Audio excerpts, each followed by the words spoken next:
ظاہری طور پر ابھرتا ہوا دکھائی نہیں دیتا، جس کے کردار کو دیکھ کر، جس کی زندگی کو دیکھ کر دوسرے مسلمان اش کریں اور اس کو اپنا آئیڈیل بناتے ہوئے نظر آئیں۔ اللہ ماشاءاللہ ہیں آج بھی بہت سارے نوجوان جن کی نگاہوں کے سامنے مقاصد ہیں اور جن کی نگاہوں کے سامنے اپنا گول ہے، ایم ہے، اور وہ اس کے لیے محنت کرتے ہیں، لیکن اگر اکثریت کا جائزہ لیا جائے تو تباہی کے دہانے پر ہیں، برائیوں کے دہانے پر ہیں۔ آئیے نوجوانوں کے حوالے سے میں قرآن مقدس کی روشنی میں آپ کو سمجھانا چاہوں کہ اللہ رب العزت جل جلالہ نے نوجوان کو کیا چیز عطا فرمائی۔ پروردگار جل جلالہ ارشاد فرماتا ہے، اللہ الذی خلقکم من ضعف، اللہ تعالیٰ ہی ہے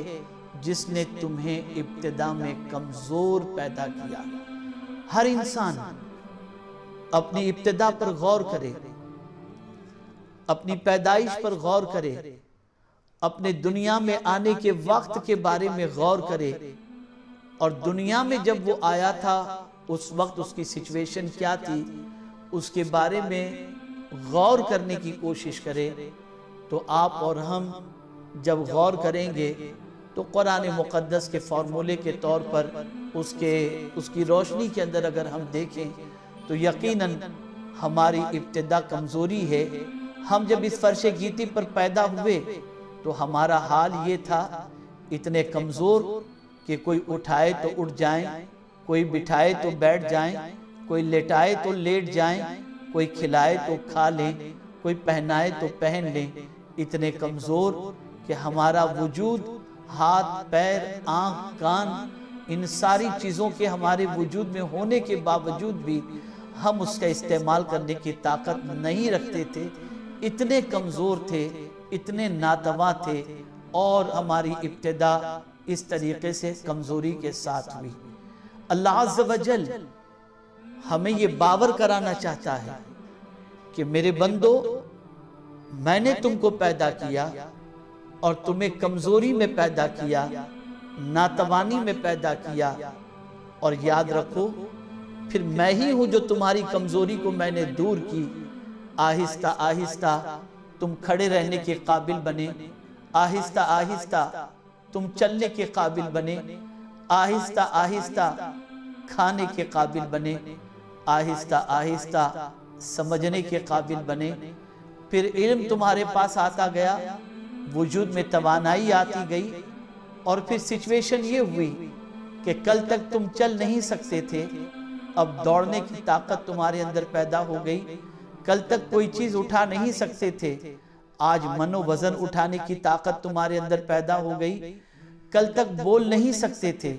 اب تمہاری زبان کو قوت گویائی اور طاقت عطا کر دی گئی۔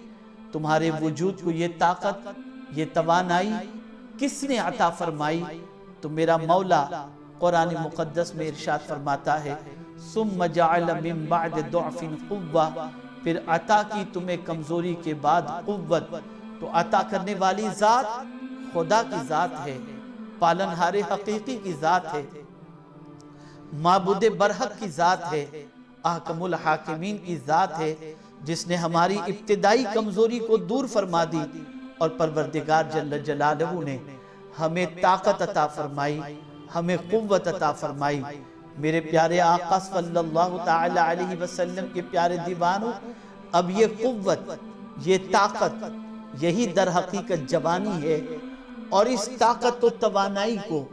ہمیں کن کاموں کے اندر یوز کرنا چاہیے، کن کاموں میں خرچ کرنا چاہیے، اپنی جوانی کا استعمال کس طریقے سے کرنا چاہیے۔ تو میرے پیارے آقا صلی اللہ تعالی علیہ وسلم کے پیارے دیوانوں، آج اگر مغربی افکار کا جائزہ لیا جائے، آج اگر ویسٹرن ورلڈ کا جائزہ لیا جائے، ان کی طرف سے ملنے والی سوچ کا جائزہ لیا جائے، تو ہر جوان یہ کہتا ہوا نظر آتا ہے،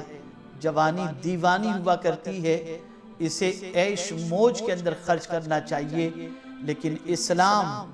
جوانی کو ضائع کرنے کی تعلیم نہیں دیتا، جوانی کی قوت و اسٹیمینا کو برباد کرنے کی تعلیم نہیں دیتا، بلکہ اللہ اکبر، میرے پیارے آقا صلی اللہ تعالی علیہ وسلم کے پیارے دیوانوں،